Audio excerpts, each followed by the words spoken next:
So Zero Skull says Brian Green is a charlatan. Thank you, Zero Skull. I appreciate that.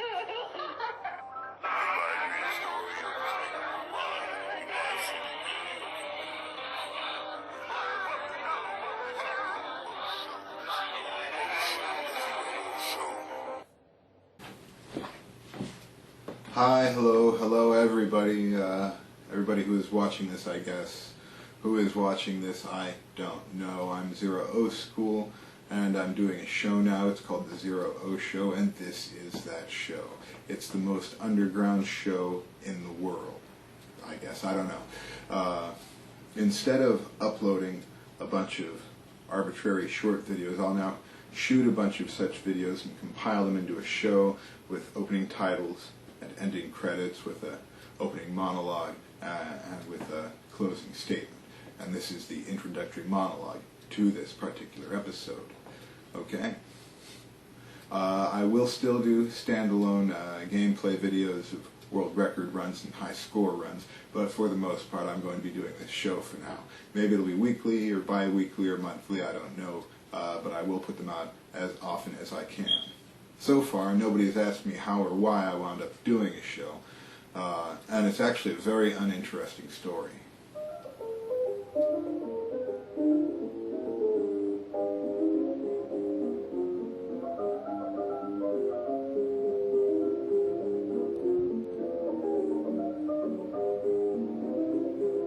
I could just do a show.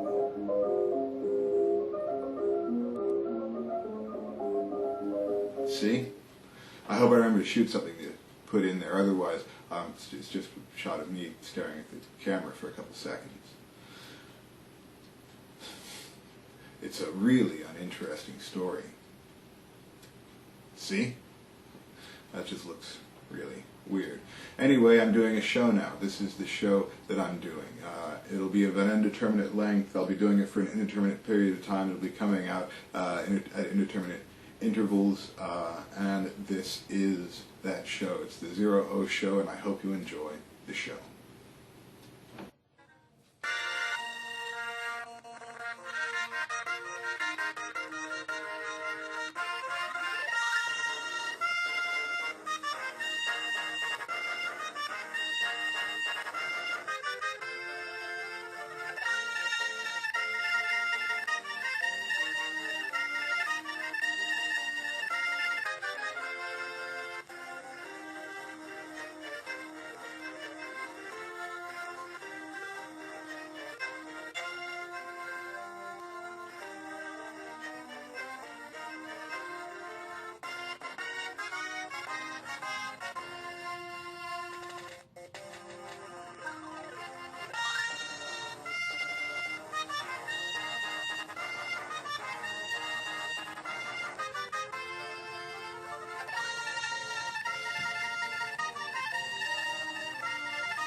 Normally, in doing one of these handheld games, I'd play some epic music to make it more enjoyable and entertaining for the viewer.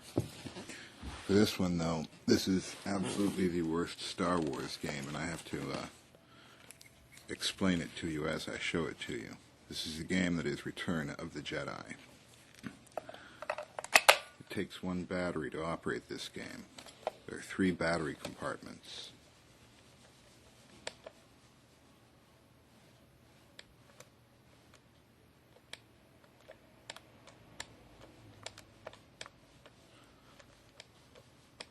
The game functions with one battery.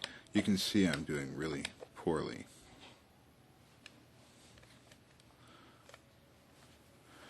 That battery compartment makes the game function.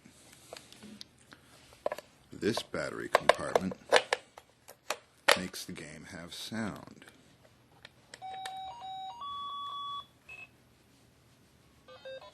I'll go ahead and remove that battery in mid-gameplay, and it goes quiet. I put that battery back in, it gives it sound. So the first battery, or the bottom battery, makes the game function. The top battery makes the game have sound. What does the middle battery do? This is a virtual shaken game. I don't know why they called it that. It is a rumble game. So when you hit that button, it rumbles. That's the attack button. So it rumbles like you're actually swinging a lightsaber on each strike of the attack button. But as I've shown you, hitting the attack button isn't an especially effective method of playing this game.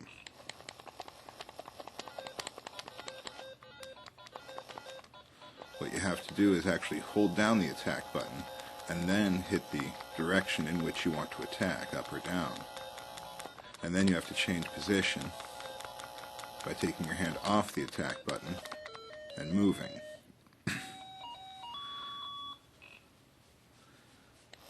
To attack, you have to hold down the attack button and then select either up or down to swing your lightsaber either up or down. And both positions do the exact same amount of damage, and there is no difference and there's no blocking. It doesn't change anything or make it easier or harder to hit up or down. Hooray, I won. Now what? Ooh, I've got to come down here and get to Yoda. How do I get to Yoda? What happened? Oh. Well, you see, if you want to get to Yoda at the end of the level so that you can get a power-up, you see, I had no life left. If I had life left, I would have been fine.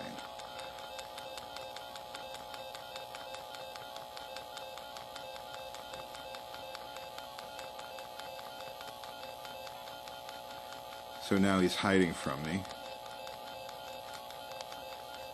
Oh, I guess he's not. Yay. What you have to do is you have to come down to the middle step and then push left to get to Yoda, and that'll restore your health. And you have to do that after each level. And each level is exactly as hard as each previous level, except that your thumb gets tired.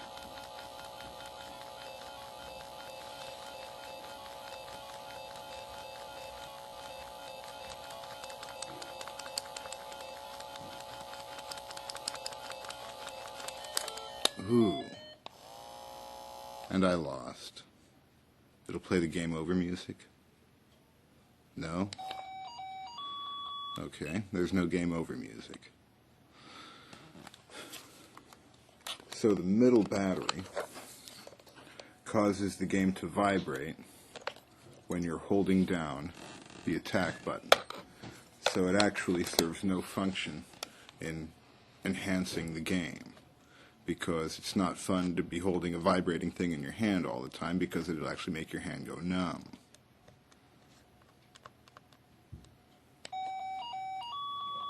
And there's no need for a sound button, because all you have to do is take out the battery to make the sound stop.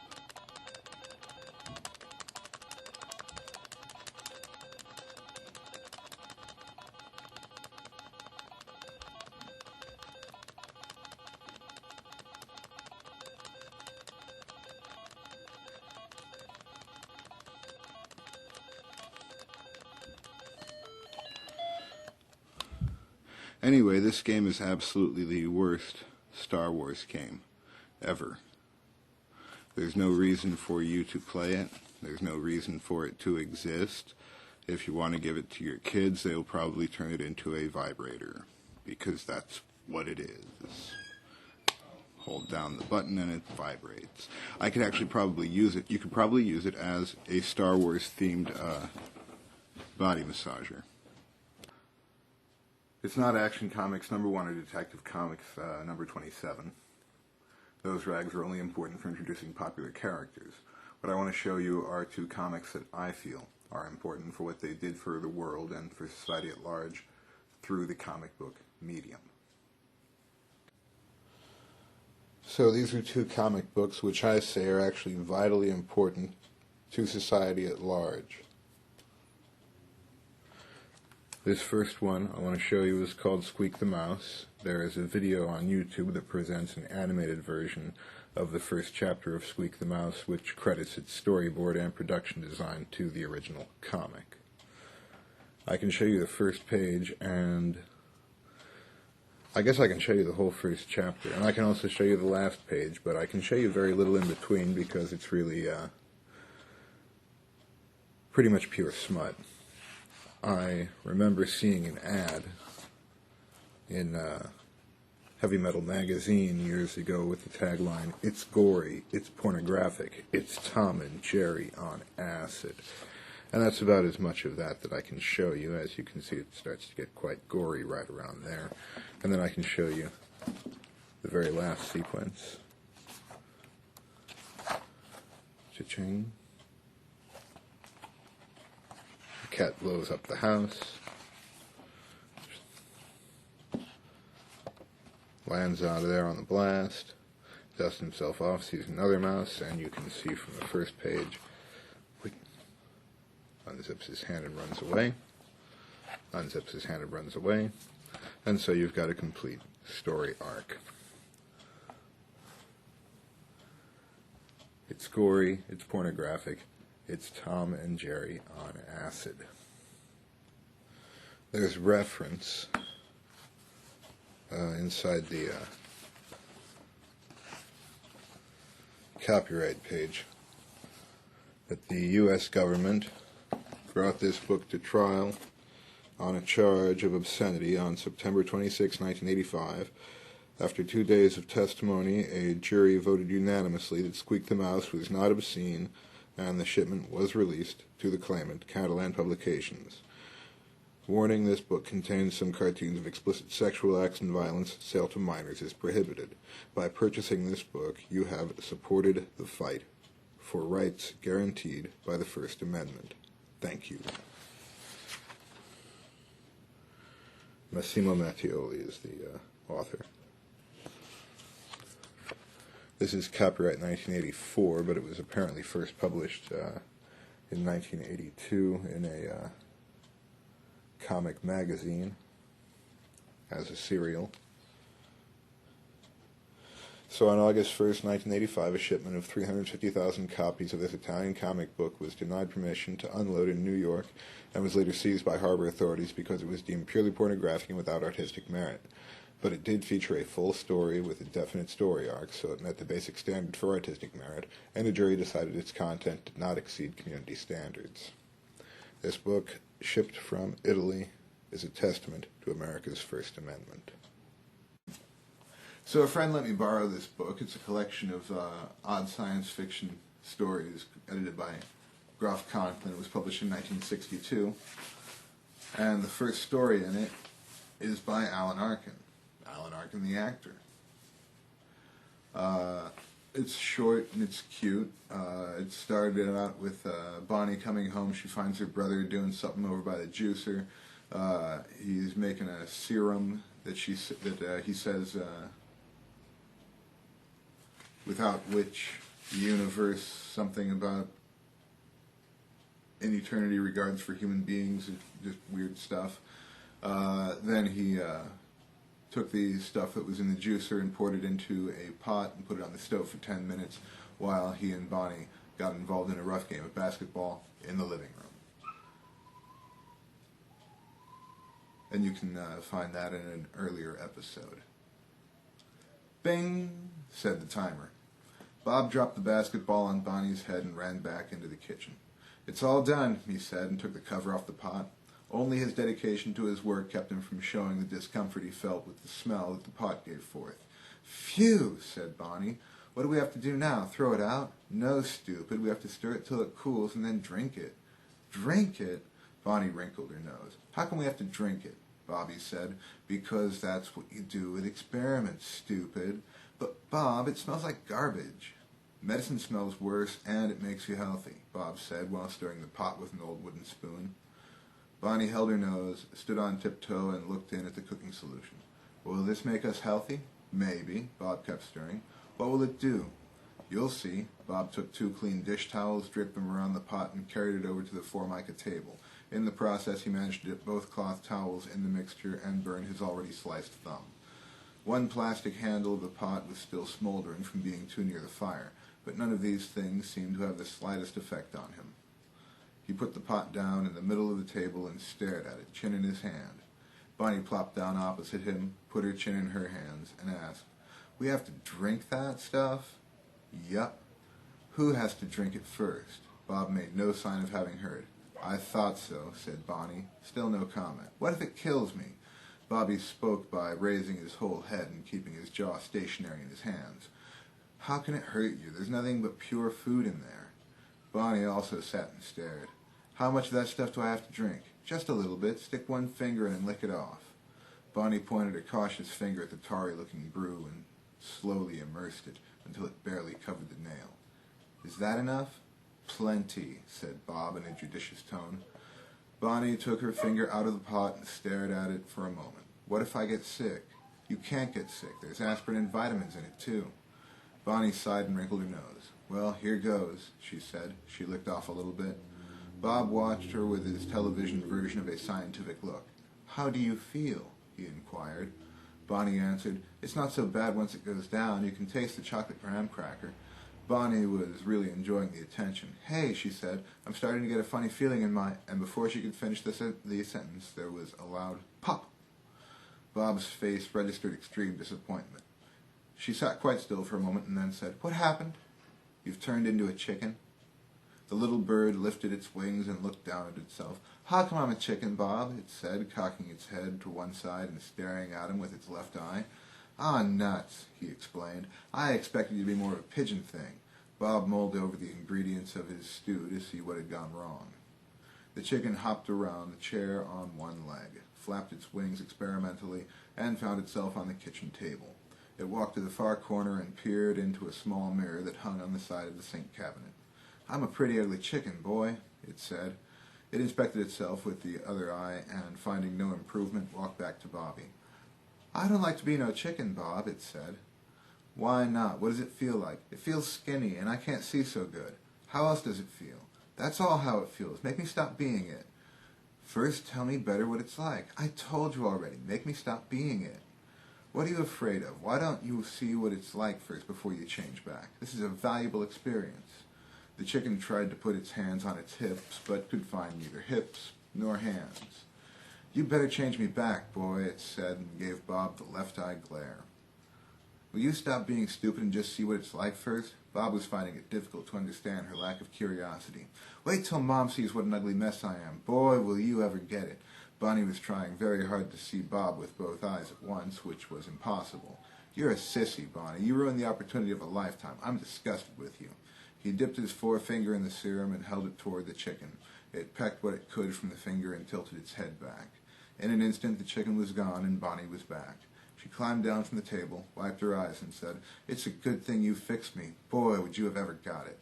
"Ah, you're nothing but a sissy," Bob said, and licked off a whole fingerful of his formula.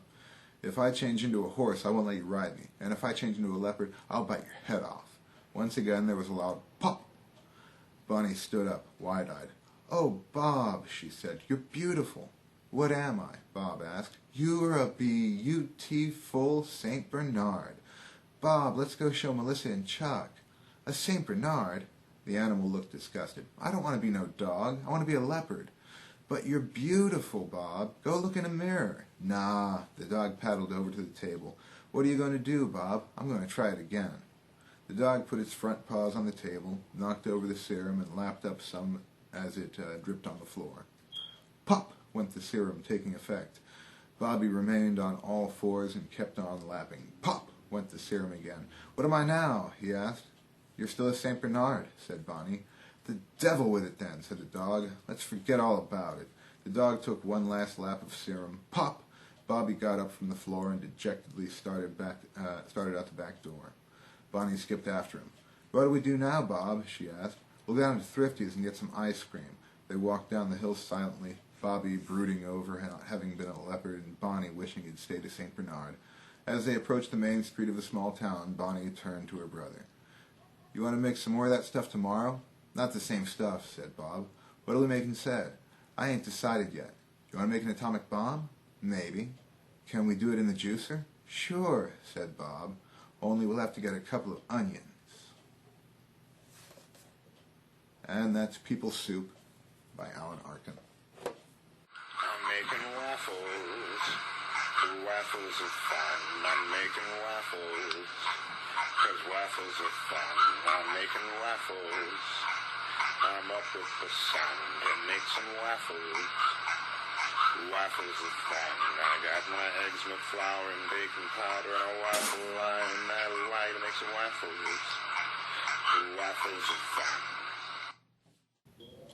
This next comic I want to show you is less well known, but its literary importance is just as extreme as Squeak the Mouse's importance to free expression. Oh yeah, I never turned that over. See, it's reversed.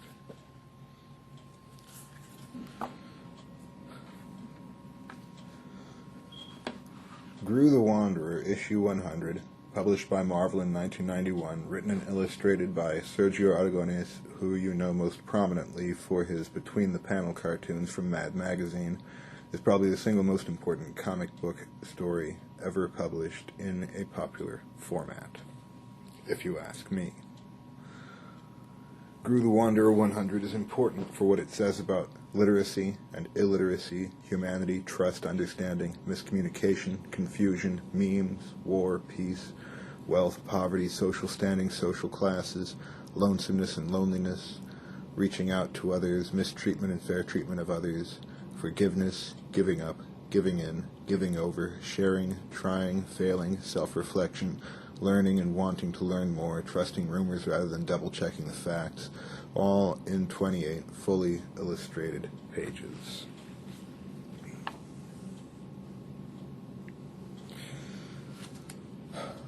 It is about the human condition versus the state of society to meet the human condition. The story is basically about a humorously buffoonish barbarian who learns to read, but is a testament to the highest standards a comic book can achieve to deliver an idea from the author or authors and carry it over to be planted in the mind of the reader in a way that, even if the reader is illiterate, should still bear the central themes of the idea.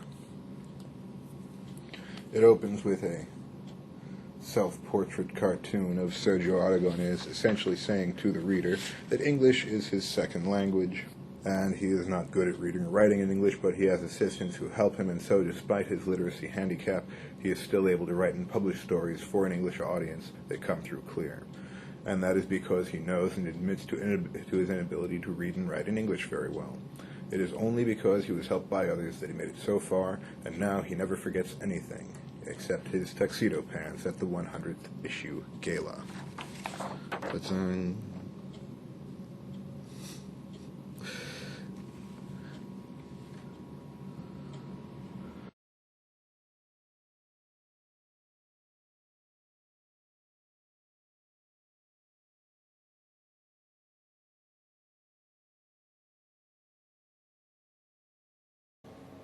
I have devised a fan theory about the humpback whales, the alien probe, and the discussion between them at the end of Star Trek IV, The Voyage Home. This presentation will inform you of certain aspects of the movie, and if you haven't seen it before, after viewing this, you will enter it with precognitive awareness.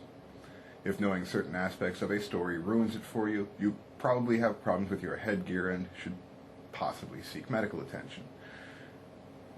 The writers, Nicholas Meyer and Harv Bennett, said that they wanted to keep the communication between the whales and the probe ambiguous, as a message not intended for humans to understand. But they wrote the way writers write. I do not speak whale, and neither do they. They write like writers, and I know how to read as a writer. We can guess what they didn't write using basic literary tools, primarily literary juxtaposition.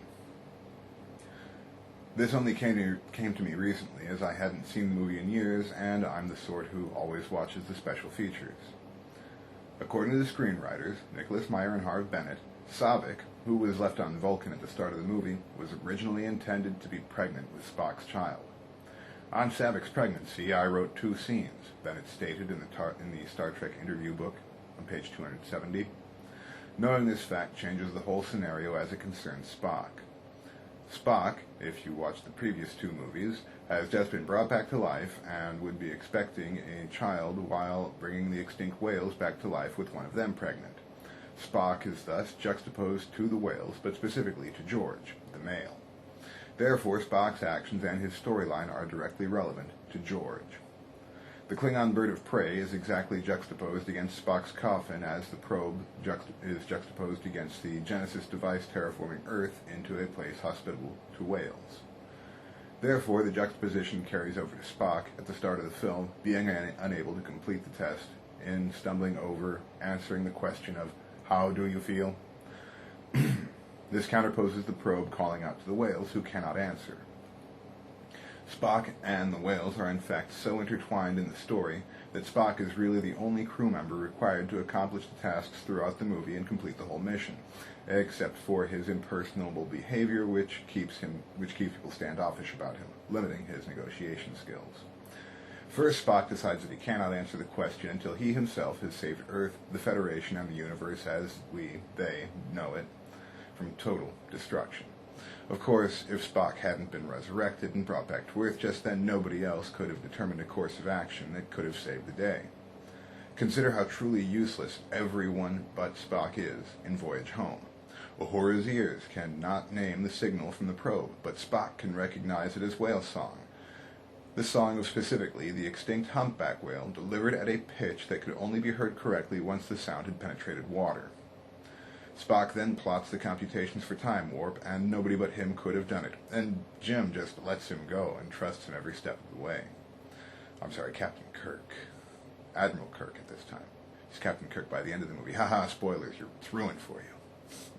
So only Spock could have recognized the signal, and only he could have plotted the time warp with any precision from memory to get whales, and then mind meld with them to explain the situation and prepare them for the shocking experiences of teleportation into a spaceship and time travel to readily respond to the probe immediately upon arrival. Only Spock was truly necessary to complete the mission. It was even he who decided they could regrow dilithium using radiation leakage from a nuclear-powered 20th century naval aircraft carrier, coincidentally named the USS Enterprise, a problem that even miffed engineering miracle worker Montgomery Scott. And only whales that were prepared by Spock would accept the shocking, strange situation of being teleported into a tank room on a spaceship and then undergoing the incredibly weird psychedelic experience of time travel, could have made the trip without potentially injuring or killing themselves, so that George and Gracie and little Ronnie, see Ronnie Burns, when he comes along, can produce an inbred stock of time-lost humpbacks who would ensure the song could never be lost again on Earth or throughout the stars. And those whales prepared by Spock are responsible for sounding the all-clear, and no other creatures could have possibly answered the probe. So Spock saved Earth, the Federation, and the universe as they know it. So, after saving the universe, almost single-handedly, Spock is finally able to answer the question, "How do you feel?" So let's ride the juxtapositional back channel back through the story to gather up what was left unwritten. The probe asks the whales a bunch of general questions, exactly the kinds of questions Spock had to answer in his test to assure the whales are safe and of sound mind. And it finally asks, "How do you feel?" George and Gracie reply, "We feel fine." That probe leaves and we transition to another probe, this one an inquiry overseeing the court-martial of the crew of the Enterprise. The inquiry decides their actions were merited, and Kirk is demoted to captain only because he stole and lost the Enterprise, and everybody feels fine. Finally, Spock tells Sarek to tell his mother, Amanda Grayson, that he feels fine. So that's it. The whales said, "We feel fine," and then they splashed around a bunch to show us that, indeed, they do feel fine. And that's what the whales said. We feel fine. Movie over.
Thank you.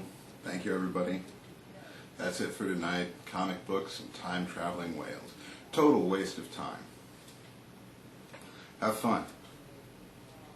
So Zero Skull says Brian Green is a charlatan. Thank you, Zero Skull. I appreciate that.